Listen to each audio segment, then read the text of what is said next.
The morning sun cast long shadows across the cobblestone square outside Buckingham Palace. Tourists gathered behind the barriers, cameras ready, hoping to capture the famous changing of the guard ceremony. Among them stood Marcus Wellington, a man who had served in the Royal Guard for 7 years. His red uniform was pristine, his bearskin hat perfectly positioned, and his face held the same stoic expression that had become his trademark. Marcus had learned early in his career that standing guard required more than physical strength. It demanded mental discipline, patience, and the ability to remain completely still despite any distraction. Children would make faces at him. Tourists would try to make him laugh, and sometimes people would stand uncomfortably close, testing his resolve. He had seen it all and remained unmoved. On this particular Tuesday morning, the square was busier than usual. A group of school children chattered excitedly near the gates, their teacher trying to maintain order. Street vendors sold miniature Union Jack flags and postcards. The air smelled of fresh coffee from a nearby cafe, and the sweet aroma of pastries from the corner bakery. Victoria Ashworth arrived at the square in a black luxury sedan. She was a successful businesswoman who had built a fashion empire from nothing, and she never let anyone forget it. Her designer sunglasses probably cost more than most people earned in a month. Her perfectly styled blonde hair didn't move despite the morning breeze. Everything about her screamed wealth and privilege. Victoria had come to London for a business meeting, but she arrived an hour early. Her assistant suggested taking some photos near the palace, something for her social media followers. Victoria agreed, though she seemed annoyed by the crowds. She wasn't used to waiting in line or following rules meant for ordinary people. As she approached the barriers, her phone rang. It was an important call from New York about a deal that wasn't going as planned. The conversation grew heated. Victoria's voice rose above the ambient noise of the square. Other tourists glanced at her, some looking uncomfortable, but she didn't notice or care. Pacing back and forth while arguing on the phone, Victoria moved closer to where Marcus stood at his post. She gestured wildly with her free hand, her expensive bracelet catching the sunlight. The conversation wasn't going her way, and her frustration mounted with each passing second. Then it happened. In a moment of pure anger and carelessness, Victoria swung her arm out dramatically, while shouting into her phone. Her hand connected solidly with Marcus's shoulder. It wasn't a gentle bump or an accidental brush. It was a forceful hit, hard enough to make a clear sound that several nearby tourists heard. The square seemed to freeze. Conversation stopped mid-sentence. Cameras that had been pointing at the palace now turned toward Victoria and Marcus. Parents pulled their children closer. Everyone waited to see what would happen next. Marcus didn't move. His training had prepared him for many situations, but this was something different. He felt the impact, felt his shoulder ache from the blow, but his face remained expressionless. His eyes stayed fixed on the distance, looking at nothing and everything at once. Victoria finally ended her call and looked around, noticing for the first time that people were staring at her. She glanced at Marcus, then at the gathered crowd. For a brief moment, something flickered across her face. Was it embarrassment? Realization? Whatever it was disappeared quickly, replaced by her usual mask of confidence. "Oh, please," she said loudly, waving her hand dismissively. "He's fine. They're trained to stand there like statues anyway. It's literally his job." Several people in the crowd exchanged uncomfortable looks. A young woman holding a toddler shook her head disapprovingly. An elderly gentleman muttered something to his wife. But no one said anything directly to Victoria. She was the type of person whose confidence made others hesitate to confront her. Victoria pulled out her phone again and positioned herself near Marcus for a selfie. She smiled widely, making a peace sign with her fingers, completely oblivious to or uncaring about the inappropriateness of the moment. She posted the photo to her social media with a caption about how amazing London was and how dedicated the guards were to their duty. What Victoria didn't know was that several tourists had captured the entire incident on their phones. The moment her hand struck Marcus's shoulder was recorded from multiple angles. The dismissive way she treated the situation afterward was also documented. Within minutes, some of these videos began appearing on social media, though they hadn't yet gained widespread attention. Marcus continued his duty as if nothing had happened. Inside, however, his mind was processing the incident. He had been grabbed before, had people try to provoke him, but never had someone actually struck him with such force and then acted as if he were merely an object, a prop for their entertainment.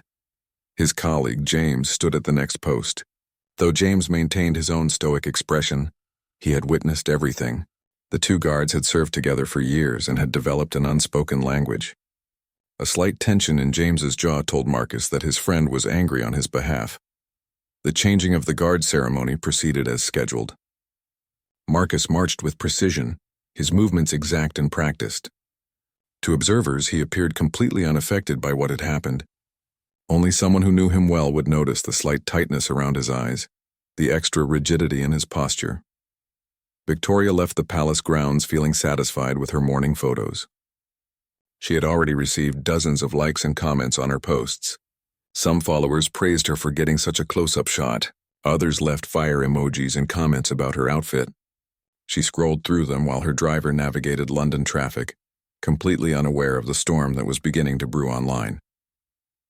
In the guardhouse after his shift ended, Marcus finally relaxed. He removed his ceremonial uniform and changed into regular clothes. His shoulder still ached where Victoria had hit him. A bruise was already forming, a dark blue mark that would last for days. One of the senior officers approached him. "I heard what happened out there today, Wellington. Are you all right?" Marcus nodded. "I'm fine, sir. Just another day." The officer studied him carefully. What that woman did was unacceptable. "We're looking into the matter." Marcus appreciated the concern but didn't want to make a fuss. He had always believed that serving in the Royal Guard was about dignity, restraint, and representing something larger than himself. Making a complaint about a tourist seemed petty, even if her actions were wrong. What Marcus didn't realize was that the decision about what happened next wouldn't be entirely up to him. The videos were spreading faster than anyone anticipated, and people around the world were starting to take notice of the arrogant woman who had struck a royal guard and laughed it off. The story was just beginning. By evening, the videos of Victoria hitting Marcus had been shared thousands of times. What started as a few posts from tourists who witnessed the incident had exploded across multiple social media platforms.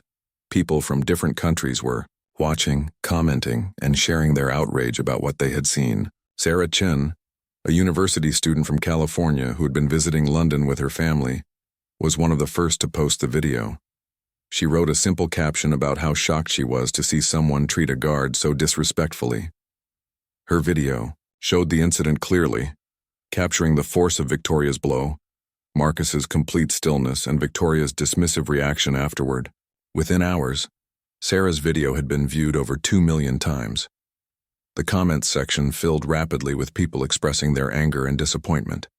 Some commented on the guard's incredible self-control. Others focused on Victoria's entitled behavior and her complete lack of remorse. A retired military officer from Australia commented, "That guard showed more discipline in those few seconds than most people show in a lifetime. Meanwhile, this woman treated him like he wasn't even human." A teacher from Japan wrote, "This is what happens when wealth and privilege make people forget basic respect and human decency." The story caught the attention of major news outlets. British tabloids were the first to pick it up, running headlines about the arrogant American businesswoman and the patient palace guard. Television news programs showed the video during their evening broadcasts. Reporters tried to identify both Victoria and Marcus, though the Royal Guard's identity remained protected by military privacy policies. Victoria, meanwhile, was in her hotel room preparing for dinner when her phone started buzzing incessantly. Her social media notifications were exploding, but not in the way she had hoped. Instead of praise and admiration, her posts were being flooded with angry comments and messages. "How dare you hit someone who's just doing his job? You should be ashamed of yourself. This is assault. You need to be arrested." Disgusting behavior from a disgusting person. Victoria's hands trembled as she scrolled through hundreds of similar messages. Her carefully curated image as a successful, confident businesswoman was crumbling before her eyes. People were finding her other social media accounts, her business, website, even leaving negative reviews for her fashion company. Her assistant, Jennifer, knocked on the door urgently. "Ms. Ashworth, we have a serious problem. The board of directors has been calling. Investors are threatening to pull out. The media is trying to reach you for comment." Victoria felt her chest tighten. This couldn't be happening. It was just a small incident, a moment of frustration. The guard was fine, he didn't even react. Why was everyone making such a big deal out of this? Get me a lawyer, Victoria said, her voice sharp. And a public relations team. We need to fix this immediately. But fixing it wouldn't be as simple as she thought. The internet had made its judgment, and public opinion was firmly against her.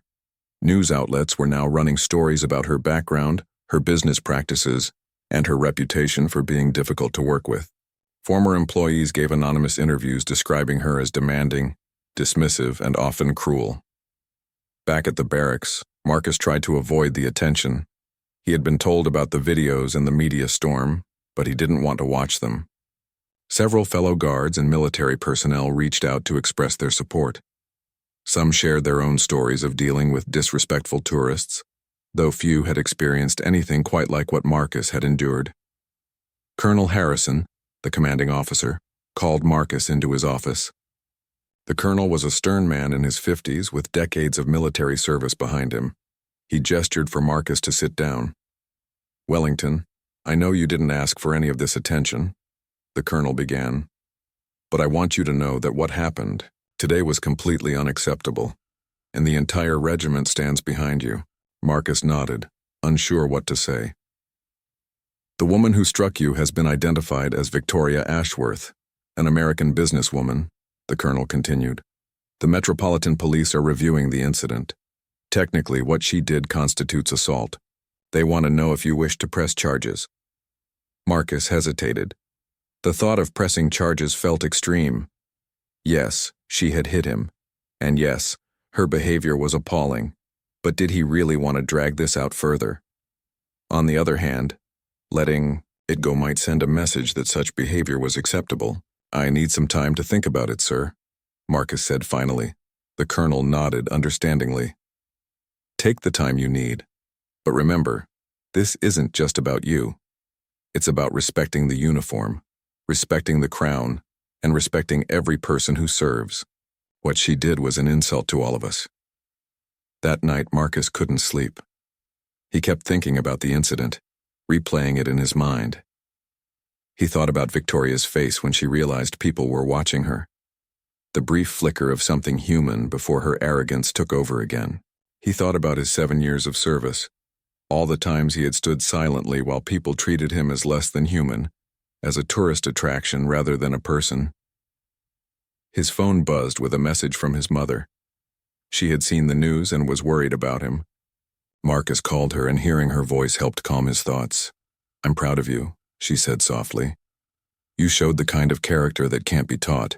You represented yourself, your family, and your country with dignity." After the call, Marcus made his decision. He would cooperate with the police investigation. Not because he wanted revenge or to see Victoria punished, but because what happened wasn't right, and pretending otherwise would dishonor the uniform he wore. Meanwhile, Victoria's world continued to collapse. Her largest investor called an emergency meeting and withdrew their funding. Major retailers that carried her fashion line began quietly removing her products from their shelves. Her social media followers dropped by tens of thousands. In desperation, Victoria's public relations team advised her to make a statement. They drafted an apology that sounded sincere and heartfelt, taking full responsibility for her actions. But when Victoria read it, something inside her resisted. She had built her entire image on being strong, confident, and unapologetic. Admitting she was wrong felt like weakness. "I can't post this," she told her team. "It makes me sound pathetic." Her lawyer intervened. "Ms. Ashworth, you need to understand the severity of this situation. Your reputation, your business, everything you've built is at risk. People want to see remorse. They want to see that you understand what you did was wrong." Victoria stared at the statement for a long time. Part of her knew they were right. But another part, the part that had driven her to succeed in a cutthroat industry, refused to back down. That part of her believed that showing vulnerability would destroy her completely. She posted a different statement instead, one that her team hadn't approved. It read, "I apologize if my actions today offended anyone. It was never my intention to cause harm. The situation has been blown out of proportion, but I take responsibility for my part in it." The response was immediate and harsh. People called the apology insincere. They pointed out that she apologized for offending people, not for hitting the guard. She said it was blown out of proportion, which suggested she still didn't think she had done anything seriously wrong. "This is the worst non-apology I've ever seen," one comment read. "She's only sorry she got caught," another person wrote. Victoria closed her laptop and poured herself a drink. How had everything gone so wrong so quickly? Just this morning, she had been on top of the world. Now she was being called a villain by millions of people she would never meet. What she still didn't understand was that this story was far from over, and the next chapter would change everything. As the media frenzy continued, journalists began digging deeper into the story. While Victoria's identity and background were spread across every news outlet, Marcus Wellington remained largely anonymous, protected by military protocols. But that changed when an investigative reporter named Emma Bradford started looking into who the guard really was. Emma worked for a respected British newspaper and believed in thorough, compassionate journalism. She wasn't interested in exploiting Marcus or invading his privacy. Instead, she wanted to understand the man behind the uniform, the person who had shown such remarkable restraint in a difficult moment. Through careful research and conversations with people who knew him, Emma uncovered a story that would move the nation. Marcus Wellington wasn't just any guard. His journey to standing outside Buckingham Palace had been extraordinary and heartbreaking. Marcus grew up in a small town in northern England. His father had died when he was only 8 years old, leaving his mother Patricia to raise Marcus and his younger sister Emily alone. Money was always tight. Patricia worked 2 jobs, one as a nurse during the day and another cleaning offices at night, just to keep food on the table and a roof over their heads. Despite their struggles, Patricia made sure her children understood the importance of honor, hard work, and treating others with respect. She would come home exhausted, her feet aching, but she always asked about their day and helped with homework. She taught them that true wealth wasn't measured in money but in character. Marcus excelled in school, particularly in history and literature. His teachers noticed something special about him. He was quiet but thoughtful, the kind of student who observed carefully before speaking. He had a natural sense of justice and would stand up for classmates who were being bullied, even when it put him at risk. When Marcus was 16, tragedy struck again. Emily, who was 14, was diagnosed with leukemia. The news devastated the family. Patricia took time off work to care for her daughter, which meant less income. Medical bills mounted despite the National Health Service covering most treatments. Emily needed things that insurance didn't fully cover: specialized medications, supplements, and equipment to make her more comfortable at home. Marcus watched his mother work herself to exhaustion while his sister grew weaker. He took on part-time jobs after school, anything to help with expenses. He delivered newspapers before dawn, worked at a local grocery store on weekends, and tutored younger students. Every penny he earned went to his family. Emily fought bravely for 2 years. During her illness, Marcus would sit by her bedside and read to her. They would talk about the future, about all the things they would do when she got better.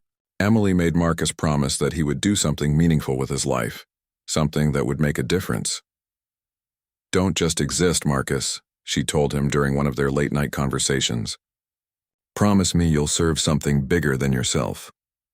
Emily passed away 2 weeks before Marcus's 18th birthday. The loss broke something inside him. For months he felt lost, unable to find purpose or direction. He considered giving up on his plans for the future and just working to support his mother, but Patricia wouldn't allow it. "Your sister made you promise," Patricia reminded him gently. "She wanted you to live fully, to serve with purpose. Honor her memory by keeping that promise." Marcus decided to join the military. The Royal Guard wasn't his first assignment. He spent 3 years in regular service, including a deployment to Afghanistan. He saw combat, lost friends, and experienced things that changed him forever. When he returned home, he struggled with what many soldiers face: the difficulty of transitioning back to civilian life, the nightmares, the hypervigilance, the feeling of being disconnected from people who couldn't understand what he had been through. The Royal Guard position became his path to healing. The discipline, the routine, the sense of purpose helped him find stability again. Standing at his post wasn't just a job. It was meditation, therapy, and service all combined. Every day in uniform honored his sister's memory and his mother's sacrifices. Emma Bradford's article titled, "The Man Behind the Bearskin Hat," was published 3 days after the incident. She had interviewed Marcus's former teachers, neighbors, and military colleagues. She included photos from his childhood, including one of Marcus and Emily smiling together at a fairground, cotton candy in their hands, joy radiating from their faces. The article revealed that Marcus donated a portion of his salary to a children's cancer charity every month. It mentioned how he volunteered at a local veterans support group, helping other soldiers cope with their transitions. It described how he visited schools to talk about military service, always emphasizing the values of duty, respect, and self-discipline rather than glorifying combat. The response to Emma's article was overwhelming. People who had criticized Victoria before now praised Marcus with even more fervor. But something else happened too. The story humanized what had occurred. It wasn't just about a tourist hitting a guard anymore. It was about a woman striking a man who had endured tremendous loss, who had served his country in war, who dedicated his life to helping others. Social media filled with messages of support for Marcus. The hashtag Marcus Wellington began trending worldwide. People shared their own stories of loss and resilience, inspired by his example. Veterans from around the world posted messages of solidarity. Cancer survivors and families affected by the disease expressed their gratitude for his continued support of childhood cancer charities. Patricia Wellington gave a brief statement to the press. "My son has always been someone who puts others before himself. What that woman did was hurtful and wrong, but Marcus would want everyone to focus not on anger but on treating each other with kindness and respect. That's who he is." The article also had an unexpected effect on Victoria. She read it in her hotel room, her hands shaking as she scrolled through the details of Marcus's life. For the first time since the incident, she saw him as a complete person, not just a guard in a uniform, not just an obstacle that had been in her way. She learned about Emily's death, about Patricia's sacrifices, about Marcus's service in Afghanistan. She read about his charity work and his dedication to helping others. As she processed this information, something inside her began to crack. Victoria had built walls around herself over the years. In business, vulnerability was weakness. Emotions were liabilities. She had trained herself to see people as either useful or obstacles, to make decisions based purely on logic and self-interest. It had made her successful, but it had also made her lonely, and she was beginning to realize cruel. The people she had hit wasn't just a statue or a prop. He was a man who had experienced pain and loss, who had chosen to serve others despite having every reason to become bitter and withdrawn. She had casually struck someone whose strength of character she couldn't begin to match. For the first time in years, Victoria cried. She cried for Marcus, for the sister he had lost, for the mother who had worked herself to exhaustion. But she also cried for herself, for the person she had become, for the emptiness she had tried to fill with success and status. Her assistant knocked on the door. "Ms. Ashworth, the lawyers need to speak with you. The police investigation is moving forward, and they need to prepare your defense." Victoria wiped her eyes and took a deep breath. She knew what she needed to do, but it terrified her. Everything in her background, every instinct she had developed in her business career, told her to fight, to defend herself, to never show weakness. But she had seen the cost of that approach. Her reputation was destroyed. Her business was failing, and she had hurt someone who didn't deserve it. More importantly, she had hurt herself by becoming someone she didn't recognize anymore.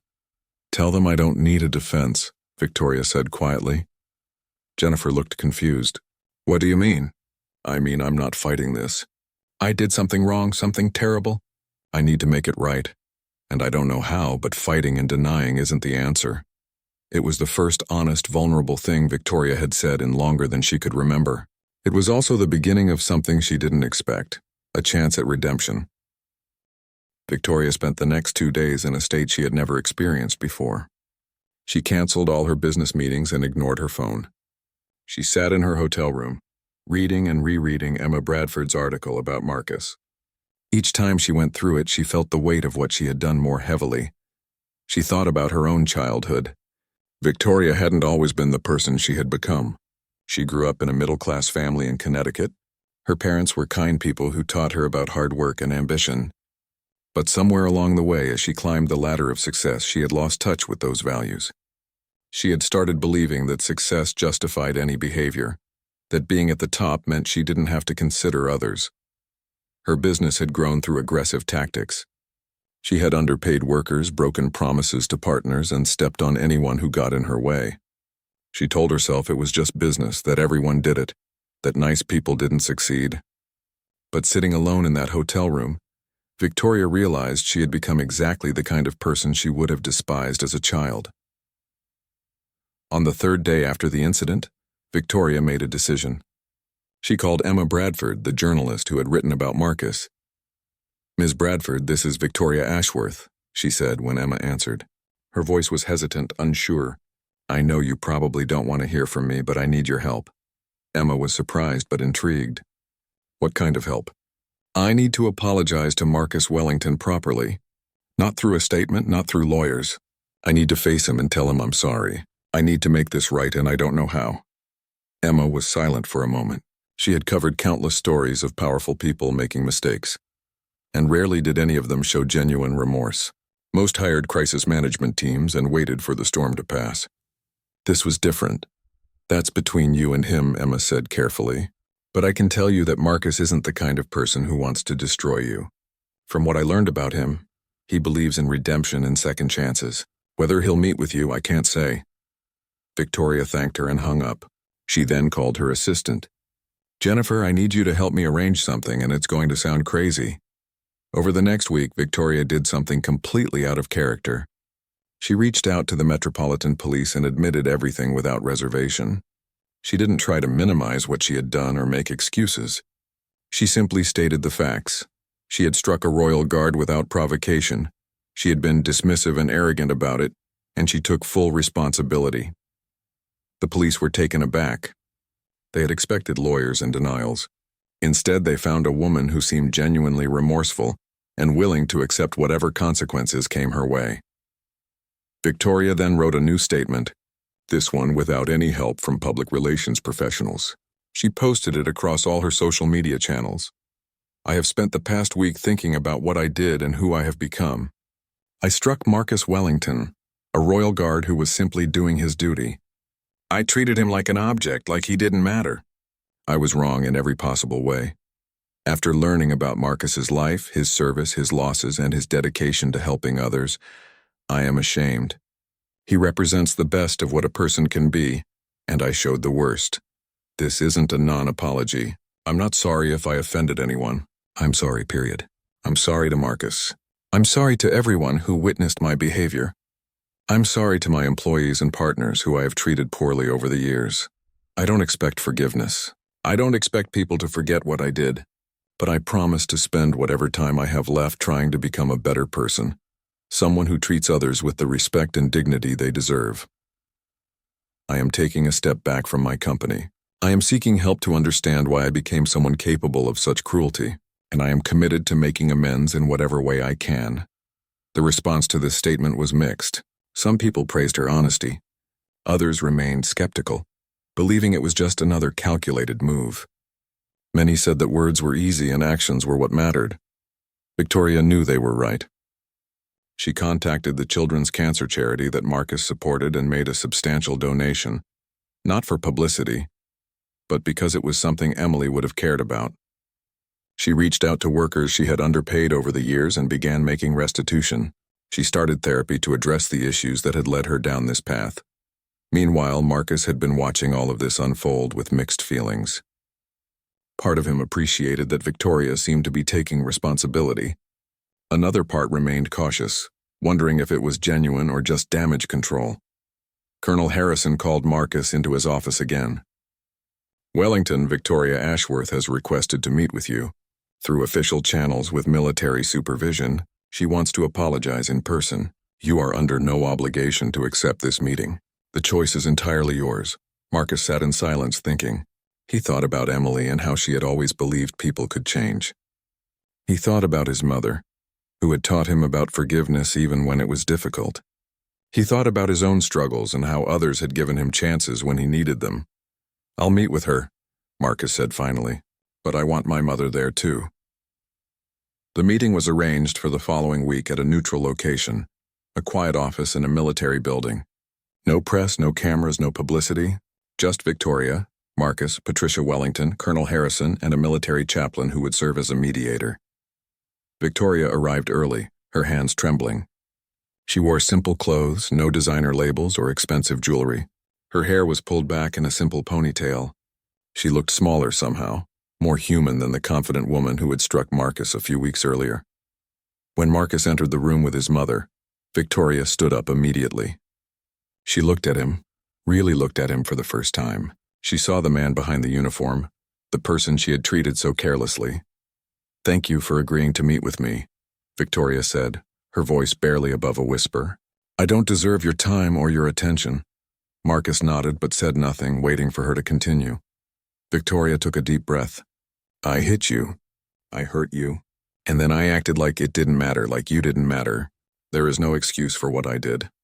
I was angry about a phone call, frustrated about things that had nothing to do with you, and I took it out on someone who couldn't defend themselves. That's not just wrong, it's cowardly." Tears began streaming down her face, but she didn't wipe them away. "I read about your sister Emily. I read about your mother's sacrifices. I learned about your service in Afghanistan and the work you do with veterans and cancer charities. You have every reason to be angry, bitter, and resentful. Instead, you've chosen to serve others, to help people, to be someone who makes the world better." Victoria paused, struggling to maintain her composure. "I have made the world worse. I have hurt people, used people, and treated them as if they only mattered when they could benefit me. I built a business empire, but I destroyed my humanity in the process." Patricia Wellington spoke up for the first time. "What do you want from my son?" Victoria looked at Patricia and saw a strength there that humbled her further. "I don't want anything. I came here to say I'm sorry, truly sorry, and to ask if there is anything I can do to make amends. I know I can't undo what I did, but I want to try to become someone better." The room fell silent. Marcus studied Victoria's face, looking for signs of insincerity or manipulation. He had met many people in his life, and his experiences had taught him to read people carefully. What he saw in Victoria surprised him. Genuine remorse, deep shame, and a desperate hope for redemption. Finally, Marcus spoke. Marcus's voice was quiet but steady when he finally spoke. "When I joined the Royal Guard, I made a commitment to represent something bigger than myself. Every day when I put on that uniform, I'm not just Marcus Wellington. I'm a symbol of duty, honor, and service to the crown and to the country." Victoria listened intently, her eyes never leaving his face. "When you hit me that day," Marcus continued, "you didn't just strike me. You struck everything that uniform represents. You treated me like I wasn't a person, just an object in your way. That hurt more than the physical blow." "I know," Victoria whispered. "I know, and I'm so sorry." Marcus nodded slowly. "I've spent a lot of time thinking about what happened. I was angry at first, not just about being hit, but about the way you dismissed it so casually afterward. It made me feel invisible, worthless." Patricia reached over and gently squeezed her son's hand, offering silent support. "But then I read your latest statement," Marcus continued. "I watched you take responsibility, not just with words, but with actions. I saw the donations, the restitution to your workers, the public admission of fault. And I started to remember something my sister Emily taught me before she died." Victoria's eyes filled with fresh tears at the mention of Emily. Emily used to say that everyone deserves a chance to be better than their worst moment. She believed people could change if they truly wanted to. She made me promise to live a life of service, but she also made me promise never to lose faith in humanity, even when people disappointed me. Marcus stood up and walked closer to Victoria. She instinctively took a step back, uncertain of what would happen next. But Marcus's expression wasn't angry. It was thoughtful, almost peaceful. "I forgive you," Marcus said simply. The words hung in the air. Victoria's legs felt weak, and she had to steady herself against the chair. She had come hoping for understanding, maybe for a chance to explain, but she hadn't dared to hope for forgiveness. "I don't deserve that," Victoria said through her tears. "Probably not." Patricia spoke up, her voice firm but not unkind. "But forgiveness isn't always about deserving it. Sometimes it's about releasing the burden of anger and pain. My son has carried enough pain in his life. He doesn't need to carry yours too. Marcus nodded in agreement. I'm forgiving you not because what you did was okay. It wasn't. I'm forgiving you because holding on to anger would dishonor my sister's memory and my mother's teachings. I'm forgiving you because I believe you can become someone better. Victoria collapsed into the chair, overwhelmed by the grace being shown to her. How do I become better? How do I fix this? The military chaplain, who had been silent until now, spoke gently. Redemption is a journey, not a destination. You've taken the first steps by acknowledging your actions and taking responsibility. But the real work comes in the days and years ahead. It's about consistent choices to treat people with dignity and respect, especially when no one is watching. Marcus returned to his seat. If you truly want to make amends, continue what you've started. Keep helping people.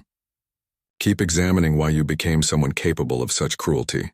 And use your platform, your business, your resources to make a positive difference.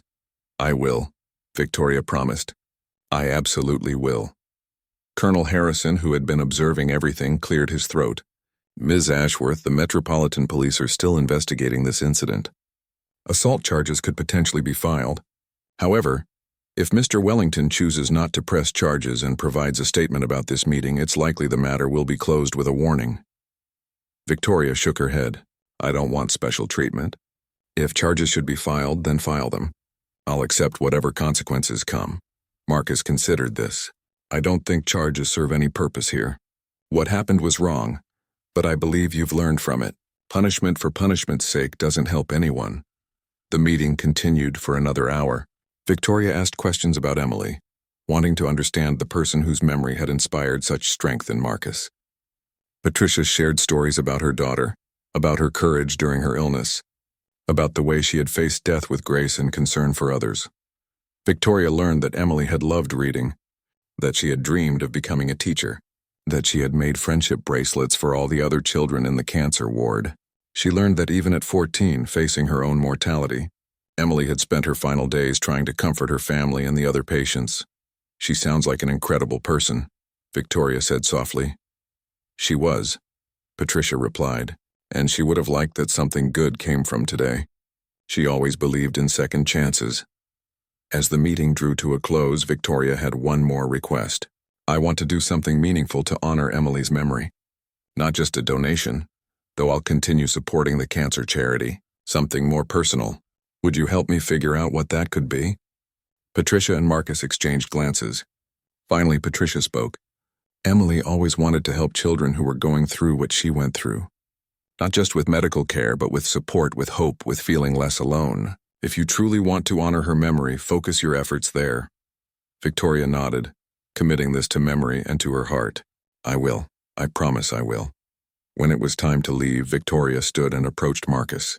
She extended her hand, then hesitated, remembering how she had used physical contact so carelessly before. May I shake your hand?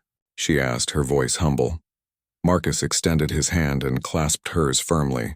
It was a gesture of closure, of understanding, of mutual respect that had been entirely absent during their first encounter. Thank you, Victoria said, her voice thick with emotion. Thank you for seeing past what I did to who I might become. I won't waste this chance. After Victoria left, Colonel Harrison turned to Marcus. That was a remarkable thing you did today, Wellington. Forgiveness isn't weakness. It takes more strength than revenge ever could. Patricia hugged her son tightly. Emily would be so proud of you. I'm proud of you. Marcus felt a weight lift from his shoulders. He realized that in forgiving Victoria, he had freed himself from the anger and hurt that had been building inside him. It didn't erase what had happened, but it allowed him to move forward without carrying that burden. The story of the meeting didn't remain private for long. Both Marcus and Victoria agreed to allow Emma Bradford to write about it, hoping their experience might help others understand the power of accountability and forgiveness.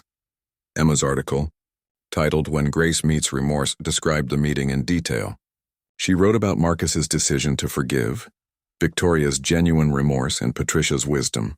The article struck a chord with millions of readers around the world. People who had been quick to condemn Victoria found themselves moved by her transformation. Those who had praised Marcus's initial restraint now admired his capacity for forgiveness. The story became more than just a viral moment of bad behavior. It became a lesson in humanity, in the possibility of redemption, and in the courage required to both admit wrongdoing and offer forgiveness. Victoria returned to America, but she was a changed person. She restructured her company with an emphasis on ethical practices and employee welfare. She established the Emily Wellington Foundation, dedicated to providing support services for children with cancer and their families. She began speaking publicly about her experience, not to rehabilitate her image, but to encourage others to examine their own behavior and make changes before they hurt someone. Marcus returned to his post at Buckingham Palace. Tourists still took photos of him, and occasionally someone would recognize him from the viral video.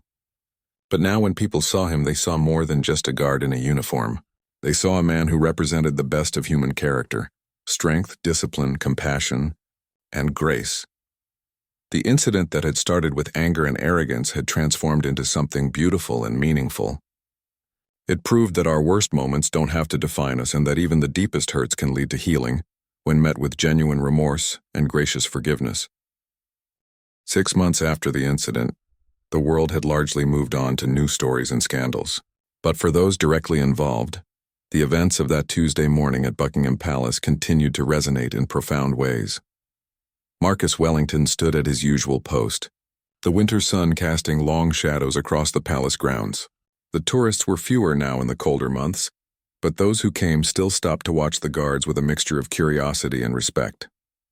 Some would recognize him and offer small nods of acknowledgement, which Marcus appreciated even though his face remained expressionless during duty. His life had returned to its familiar routine, but he had changed in subtle ways. The incident and everything that followed had taught him something valuable about the impact one person's actions can have, both negative and positive.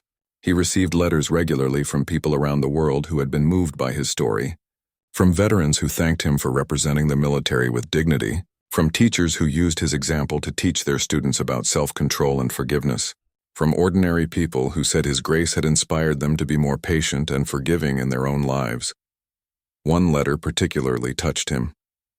It came from a young girl named Sophie, who had just been diagnosed with leukemia.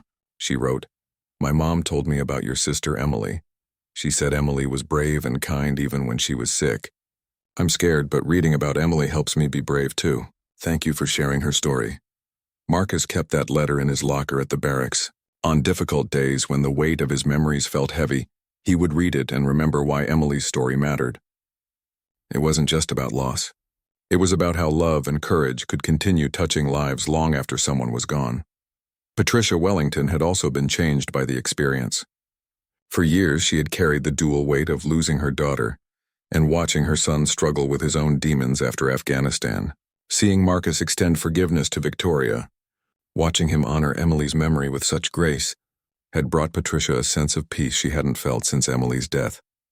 She had connected with Victoria several times over the months, initially with caution but gradually with genuine warmth. The two women had formed an unlikely friendship, bonded by their shared recognition of Emily's impact on their lives. Victoria often consulted Patricia about the Foundation's work, wanting to ensure it truly served the needs of families dealing with childhood cancer. The Emily Wellington Foundation had become Victoria's primary focus. She had stepped down as CEO of her fashion company, maintaining only an advisory role. The foundation provided financial assistance to families struggling with medical bills, offered counseling services, created support groups, and funded research into childhood cancers. But Victoria's most meaningful work happened in the quieter moments. She spent time at children's hospitals, reading to patients, talking with worried parents, simply being present in ways she had never been present before in her life. The children didn't know who she was or what she had done. They just knew her as Miss Victoria, the lady who told funny stories and always remembered their names. One afternoon at a London hospital, Victoria sat with a 7-year-old boy named Thomas who was undergoing chemotherapy. He was scared and trying not to cry. Victoria held his hand and told him about a brave girl named Emily, who had faced the same treatments years ago. "Was she scared?" Thomas asked in a small voice. "I think she was," Victoria answered honestly. "But she was also incredibly brave. She found strength by helping other people, by thinking about them instead of herself. And you know what? You're being brave right now, too, just by being here and fighting." Thomas's mother watched this interaction with tears in her eyes. After Victoria left, she pulled her aside. "Thank you for being here. You have no idea how much these visits mean to the children and to us parents. It's like having a friend who truly understands." Victoria felt a lump in her throat. If someone had told her a year ago that she would find purpose and fulfillment sitting in hospital rooms with sick children, she would have laughed dismissively. But this work, this connection, filled something inside her that all her business success never had. She had recently started speaking at schools and corporate events about her experience. She didn't shy away from the shameful details of what she had done. She described hitting Marcus, her arrogant reaction, the way she had treated people throughout her career as means to an end, rather than as human beings worthy of respect. At a university business school, a student asked her, "Do you think you would have changed if the video hadn't gone viral? If there had been no consequences?" Victoria considered this carefully. "Honestly, probably not. I had convinced myself that my behavior was justified, that success required being ruthless. It took public humiliation and losing almost everything to break through the walls I had built around myself. I'm not proud of that, but it's the truth." Another student raised her hand. "What would you say to your younger self before you became successful?" "I would tell her that how you treat people matters more than what you achieve. I would tell her that success built on cruelty is hollow and ultimately self-destructive. I would tell her to never forget her humanity in pursuit of her ambitions." Victoria paused, her voice becoming softer. "But mostly I would tell her to pay attention to people like Emily Wellington, people who show you what true strength looks like. Because those are the people who change the world in ways that actually matter." Back in London, Marcus prepared for an event that had been months in the planning. The Emily Wellington Foundation was hosting its first major fundraising gala, and Marcus had agreed to attend and speak. It would be the first time he had appeared publicly in anything other than his military capacity. The venue was elegant but not ostentatious. Victoria had insisted that the focus remain on the cause rather than on luxury and spectacle. When Marcus arrived with his mother, they were greeted warmly by Victoria, who looked different from the woman Marcus had first encountered. Her appearance was still polished, but there was a softness to her now, a genuine warmth in her smile that hadn't been there before.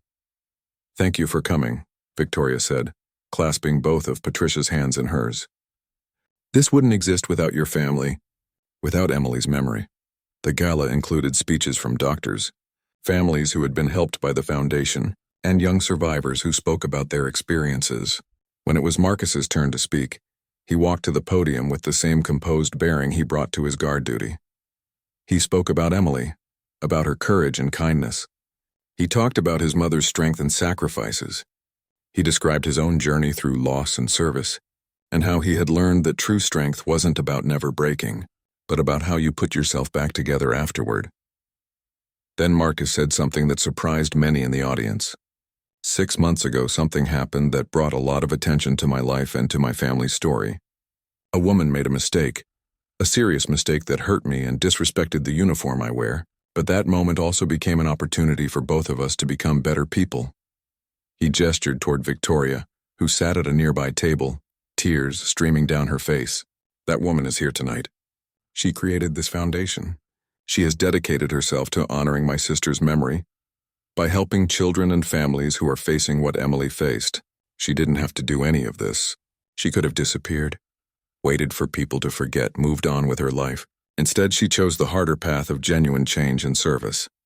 Marcus paused, his voice growing more emotional. "My sister believed in second chances. She believed people could change. This foundation, this work, this is proof that she was right. It's proof that our worst moments don't have to define us if we're willing to do the hard work of becoming better." The audience erupted in applause. Victoria stood, overcome with emotion, and crossed the room to where Marcus stood.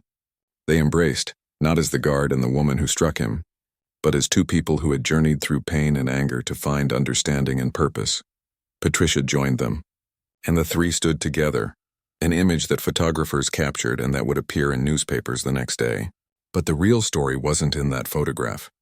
It was in the children who would receive treatment because of the foundation's funding, in the families who would find support during their darkest hours, in the ripple effect of compassion that had spread from one moment of grace. In the months and years that followed, the foundation grew. More hospitals received funding. More families found help. More children like Thomas found hope.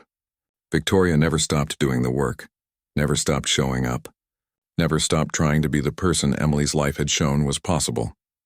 Marcus continued his service in the Royal Guard, eventually becoming a senior officer who trained new recruits. He always told them that wearing the uniform was about more than standing still or looking impressive. It was about representing values that mattered: duty, honor, discipline, and grace under pressure. He would sometimes share his own story with new guards, describing the moment he was struck and his decision to forgive. That day taught me that we have power even in moments when we seem powerless. We have the power to choose our response, to choose dignity over revenge, forgiveness over bitterness. That's the kind of strength the